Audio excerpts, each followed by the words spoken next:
resultados. Es decir, no nos interesa por ahora cuál es el concepto de acción específico que vayamos a utilizar de acuerdo con cada una de las diferentes teorías del delito, sistemas de imputación en particular, sino que lo importante por el momento para poder comenzar a abordar esta teoría del delito es simplemente saber que un delito implica necesariamente que existe una conducta y que si no hay conducta, como dijimos antes, no puedo seguir avanzando en el análisis del sistema de imputación. Y fundamentalmente no hay conducta cada vez que aparezca una causa que excluya esta conducta. Es decir, cuando haya una causa que excluya la conducta, no va a haber acción. Y estas causas que excluyen la conducta no son más que tres. En primer lugar, la doctrina habla de fuerza física irresistible. Es decir, cuando alguien actúa como una mera masa mecánica, es decir, directamente no actúa. Hablando correctamente, directamente no hay acción porque el sujeto intervino como si fuera una mera masa mecánica. Por ejemplo, me empujan y a su vez yo empujo a alguien, y entonces no hay acción porque yo no actué, en todo caso actuó el que me empujó a mí, y lo mismo daba que sea yo o que sea una bolsa de papas. Hoy estoy estacionado en un semáforo con mi automóvil, viene un camión, me choca de atrás y yo embisto con mi auto a un peatón. Evidentemente mi conducta no puede ser analizada porque en realidad no hay tal conducta. Yo intervine como si fuera una mera masa mecánica, daba lo mismo que yo estuviera arriba del auto o que yo no estuviera. Es decir, cada vez que el autor actúa, entre comillas, como una mera masa mecánica, no hay conducta propiamente dicha porque hay una causa que la excluye y esa causa que excluye la conducta es fuerza física irresistible. En segundo lugar, la segunda causa que excluye la acción son los actos reflejos. Si me golpean, por ejemplo, con un martillo en la rodilla y rompo un jarrón chino que sale $1.000.000, tampoco hay acción, es un acto reflejo. Y por último, tampoco va a haber conducta en los llamados estados de inconsciencia absoluta, es decir, cuando no hay voluntad, una pérdida absoluta de la conciencia, como por ejemplo en un estado de trance hipnótico o en un estado de sonambulismo, o cuando una persona que sufre una crisis epiléptica realiza movimientos desarticulados y, por ejemplo, golpea o lesiona a una enfermera. En ninguno de estos tres supuestos se dice que hay conducta, es decir, cuando aparezca una fuerza física irresistible, un acto reflejo o un estado de inconsciencia absoluta, no habrá voluntad y por lo tanto no habrá un hecho voluntario humano. En consecuencia, no hay conducta, que es el primer requisito que necesitamos para poder analizar si un hecho puede ser considerado un delito. Entonces nuestro análisis terminó ahí. Si no hay acción o conducta, tampoco hay delito y no queda nada por analizar. Muy bien, supongamos que en nuestro análisis podemos responder afirmativamente esta pregunta, es decir, hay conducta porque suponemos por hipótesis que no hay ninguna causa que la excluya, es decir, no hay ni fuerza física irresistible, no hay un acto reflejo y no hay tampoco inconsciencia absoluta. Entonces, sí, de esta forma, afirmada la existencia de la conducta, podemos saltar al segundo nivel o al segundo escalón de análisis de la teoría del delito. Pasamos entonces a la segunda categoría o al segundo eslabón o al segundo nivel de análisis en el sistema de imputación, que es el de la tipicidad. ¿Qué es la tipicidad? La tipicidad es la cualidad de la conducta en razón de que esta conducta es adecuada al tipo penal, al Tatbestand del derecho alemán. ¿Qué es el tipo penal o el Tatbestand? El tipo penal es la fórmula legal que describe a las conductas que el legislador quiere prohibir. Es decir, que el legislador las quiere prohibir porque constituyen esos ataques intolerables a esos bienes jurídicos fundamentales o a esas prestaciones públicas imprescindibles. Es decir, el tipo penal es la estructura legal que tiene una naturaleza predominantemente descriptiva, que en definitiva lo que describe es esas conductas que se quieren prohibir, es decir, que sirve para individualizar esas conductas que el legislador quiere prohibir. ¿De dónde salen los tipos penales? Los tipos penales salen de la ley penal, no se pueden crear por analogía ni a través de la jurisprudencia. Esto es lo que ya vimos, lo que ya estudiamos cuando analizamos el principio de legalidad y hablábamos de una máxima taxatividad legal e interpretativa. El tipo contenido en la ley tiene que atrapar de la manera más precisa, más perfecta que se pueda, la conducta que se quiere prohibir. Como decimos, ¿de dónde surgen estos tipos penales? Los tipos penales surgen del Código Penal, de la parte especial del Código Penal y también, por supuesto, de las leyes especiales. Esta parte especial del Código Penal y estas leyes especiales lo que constituyen es algo así como una suerte de catálogo, una carta, un menú de tipos penales. A este catálogo de tipos penales, de números clausus, de números cerrados de figuras delictivas, el juez o el intérprete es donde tiene que ir a buscar para saber si su conducta, que ya sabe que es conducta, ¿no? Porque no había ninguna causa que la excluía, encajaba perfectamente en esta estructura. Y si podemos afirmar que la conducta encaja específicamente en esta estructura legal, entonces la conducta vamos a poder afirmar que es típica, y si no, no. Y luego, si no es típica, no podré seguir avanzando con la teoría del delito. Cuando estudiemos el tipo penal, en la clase que viene, en la otra, porque la clase que viene la vamos a dedicar al concepto de conducta, cuando estudiemos específicamente la tipicidad, vamos a ver que este encajar en la conducta, encajar de la conducta en el tipo penal, no es algo tan simple como a primera vista parecería. En realidad hay conductas, y si estas conductas encajan en el tipo de homicidio, el que matare a otro, encajan en el tipo de hurto, el que se apoderare de una cosa mueble, total o parcialmente ajena, o encaja exactamente en el tipo de abuso sexual, por ejemplo, gravemente ultrajante, el que tuviera acceso carnal por cualquier vía con la víctima. Es decir, si la conducta encaja en el tipo de, por ejemplo, de daño, la figura de daño del artículo 183 del Código Penal, si la conducta perfectamente encuadra en alguna de estas figuras delictivas, decimos que es típica. Y sin embargo, para encajar perfectamente la conducta en alguna de estas figuras, en algunos de estos tipos que están en la parte especial del Código Penal y en las leyes especiales, tiene que contener una serie de requisitos objetivos y de requisitos subjetivos, que obviamente, que claramente van a depender de cada figura en particular. No van a ser los mismos los requisitos del robo que del homicidio, que del abuso sexual, que de la estafa, que del daño, pero que también algunos de estos requisitos van a volver a repetirse siempre según la estructura a la que pertenezca ese tipo penal. Y ya vamos a ver que hay tipos dolosos, que hay tipos imprudentes, que hay tipos activos, que hay tipos omisivos, y que estas diferentes categorías de tipos, dolosos, imprudentes o culposos, activos y omisivos, van a dar a su vez,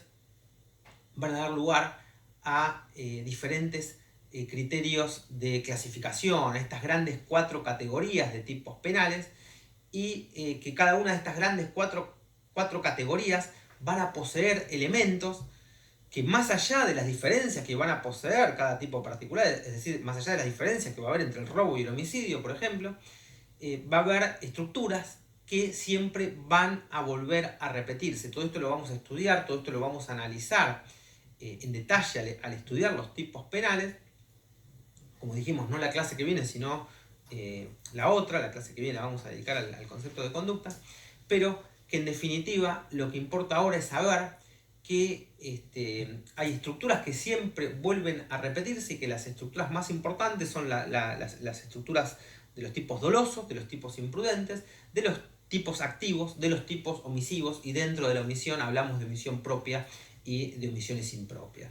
Por ahora alcanza, o por ahora en definitiva lo que nos importa saber es que el tipo penal es esa estructura lógicamente necesaria, de naturaleza predominantemente descriptiva, y que sirve para poder individualizar esas conductas que el legislador quiere prohibir: el tipo de hurto, el tipo de robo, el tipo de abuso sexual, los tipos de defraudación, los tipos de violación de domicilio, de daño, de privación ilegal de la libertad, etc.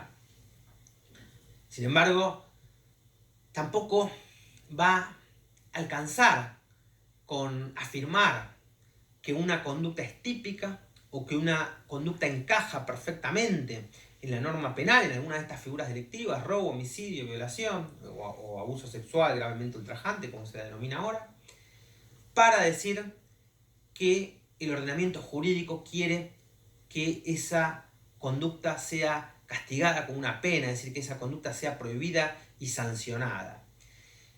¿Por qué? Porque la tipicidad, la segunda categoría de análisis de la teoría del delito, todo lo más o todo lo máximo que puede otorgarnos es una suerte de, entre comillas, indicio de la antijuridicidad de una conducta. Por supuesto, esto desde la perspectiva que estamos siguiendo en esta clase introductoria. Es decir, para afirmar un injusto hay que, además de haber analizado que existe una conducta y que esa conducta es típica, hay que, además de esto, hacer una suerte de arrastrillaje de todo el resto del ordenamiento jurídico, incluso del ordenamiento jurídico penal, para saber si no existe también una causa de justificación. ¿Qué es una causa de justificación? Una causa de justificación es un permiso que nos da la ley para realizar una conducta típica. Vamos a poner algunos ejemplos para comprender esto un poco mejor. Primer ejemplo: si un sujeto A agarra a un sujeto B y se lo lleva atado en contra de su voluntad, un sujeto A se lleva atado a un sujeto B en contra de su voluntad. Esta conducta, a primera vista, sabemos que hay conducta porque vamos a suponer que no hay ninguna causa que la excluya, no hay fuerza física resistible, no hay un acto reflejo, no hay un estado de inconsciencia absoluta. A se lleva a B atado, en pleno uso de sus facultades, y esta conducta evidentemente puede parecer típica, nos puede parecer que encuadra en la figura legal del delito de privación ilegal de la libertad. Dejamos por un momento este ejemplo de lado. Segundo ejemplo: una mujer, vamos a llamarla X, agarra un garrote, le pega un garrotazo a un desconocido y le produce lesiones que son certificadas como de carácter grave, le produce lesiones graves. Su conducta, a primera vista, parecería constitutiva del delito de lesiones graves, artículo 90 del Código Penal. Dejamos este ejemplo también, este segundo ejemplo, en suspenso por el momento, y analizamos un tercer ejemplo. Vamos a suponer que Santiago rompe la puerta del departamento de Florencia, ingresa en contra de la voluntad de Florencia, incluso en contra de la voluntad expresa de Florencia, se mete en el departamento rompiendo la puerta, y vemos también cómo esta conducta en principio nos podría parecer como delictiva. Podríamos pensar que existe un daño en la puerta, artículo 183 del Código Penal argentino, por ejemplo, incluso una violación de domicilio, artículo 150 del mismo cuerpo legal, porque ingresa Santiago en contra de la voluntad de la moradora, que es Florencia. Pero volvamos a dejar este ejemplo también en suspenso y pasemos a analizar un último ejemplo. Ejemplo 4. Juan Ignacio lo empuja a Lautaro y Lautaro se da la cabeza contra un vidrio, contra un escaparate, y se lastima, se producen unas lesiones leves. Y podríamos también pensar en este cuarto ejemplo que Juan Ignacio está cometiendo el delito de lesiones leves, artículo 89 del Código Penal, contra el Lautaro, que sería su víctima. Ahora bien, imaginemos que, retomemos el primer ejemplo, Imaginemos que, en nuestro primer caso, cuando decíamos que A se llevaba a B atado o esposado, A en realidad era un funcionario público, era un policía o un oficial del servicio penitenciario y estaba trasladando a B en su calidad de detenido para que declarase en el marco de una causa judicial y por orden de un juez o de un fiscal competentes. Vamos a seguir sosteniendo que A ha cometido el delito de privación ilegal de la libertad. Vamos a nuestro segundo ejemplo, a nuestro segundo caso. Era el caso de la mujer que le pegaba con un garrote, con un palo, a ese desconocido. En principio habíamos dicho que podíamos pensar que se trataba de un delito, de lesiones graves.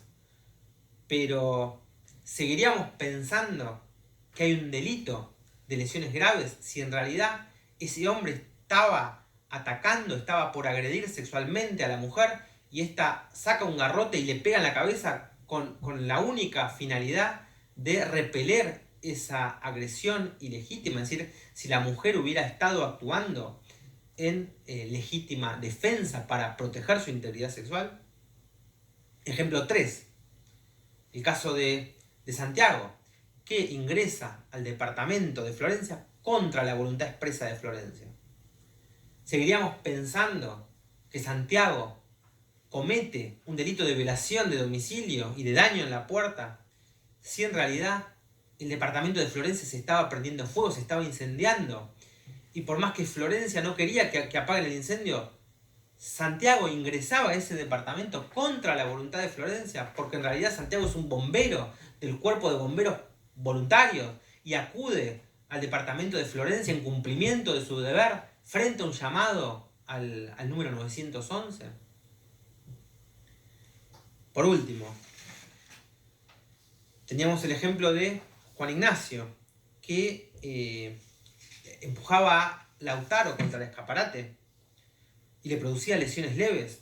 ¿Podemos sostener que Juan Ignacio comete el delito de lesiones leves si Juan Ignacio en realidad lo empuja a Lautaro porque advierte que se estaba desprendiendo un contenedor desde el piso de arriba y que se iba a caer directo sobre la cabeza de Lautaro? Es decir, que si el contenedor caía, Lautaro iba a morir indefectiblemente. Es decir, vamos a decir que Juan Ignacio comete un delito de lesiones leves por empujar a Lautaro contra el escaparate, cuando en realidad al empujarlo le salvó su vida, lo salva a Lautaro de morir aplastado por un contenedor. Por supuesto que no. Vemos que en todos estos casos, pese a existir una acción, porque no hay ninguna causa que excluya la conducta, y pese a que esa conducta aparece como típica, es decir, a pesar de que esa conducta encuadra prima facie en un tipo penal de la parte especial del Código Penal, esa conducta, sin embargo, no es antijurídica. ¿Por qué esa conducta no es antijurídica? ¿Qué tienen en común estos 4 casos que acabamos de enumerar? Lo que tienen en común estos 4 casos es que en los 4 aparece una causa de justificación. ¿Qué es una causa de justificación? Una causa de justificación es justamente, como su nombre lo indica, una causa que sirve para justificar la realización de una conducta típica. Es decir, una causa de justificación, son 4, ahora las vamos a enumerar, vamos a ver cuáles son específicamente, pero lo que significa una causa de justificación es que cuando existe una causa de justificación, lo que hay es un permiso que nos da la ley para poder llevar adelante, para poder realizar una conducta típica. ¿Cuáles son las causas de justificación? Son 4. Legítima defensa, estado de necesidad, cumplimiento del deber y ejercicio de un derecho. Lo que nos tiene que quedar en claro es que lo que hace una causa de justificación es eliminar la antijuricidad de una conducta pese a que esa conducta parece típica o es típica dependiendo de la concepción de que se parta, ¿no es cierto? Algunos analizan la antijuridicidad como elementos negativos de la tipicidad, pero en definitiva lo fundamental es que una causa de justificación es un permiso que me da la ley para realizar una conducta típica. ¿Cuáles son estas causas de justificación? Como dijimos, son 4. Ahora vamos a ver cuáles son. Lo acabamos de adelantar. Pero quiero anticiparme a de dónde surgen estas causas de justificación. ¿De dónde surgen? Surgen del Código Penal. Surgen del Código Penal, pero también de cualquier parte del ordenamiento jurídico. En la Argentina, en el Código Penal están enumeradas en el artículo 34, que habla de la legítima defensa, del estado de necesidad, del cumplimiento de un deber o del ejercicio de un derecho. Es decir, cada vez que alguien actúe en legítima defensa, en estado de necesidad justificante, porque después vamos a ver que hay una distinción entre el estado de necesidad justificante y el estado de necesidad disculpante, cada vez que un sujeto actúe cumpliendo con su deber o ejerciendo su derecho, esta situación de justificación va a servir para autorizar o para permitir la realización de una conducta típica y por lo tanto va a servir como causa de justificación, que lo que va a hacer básicamente es eliminar la antijuridicidad. Por lo tanto, ¿cómo sabemos cuando una conducta es antijurídica? Así como para saber si en primer lugar, si un hecho es una acción, lo que tenemos que analizar es saber, o lo que tenemos que preguntarnos es si existen causas que excluyen la acción, como la fuerza física irresistible o los supuestos de involuntariedad. Así como también vamos a ver que hay causas que eliminan la tipicidad, que después, insisto, las vamos a estudiar, para saber si una conducta típica es o no un injusto penal. Lo que me tengo que preguntar es si existe una causa que elimine la antijuridicidad, es decir, si hay una causa de justificación. Si el sujeto realiza la acción típica, pero esa acción típica está amparada por un estado de necesidad, se comete un mal para evitar otro mal mayor, o si se realiza en legítima defensa, repeliendo racionalmente una agresión ilegítima, o cumpliendo con un deber, o ejerciendo legítimamente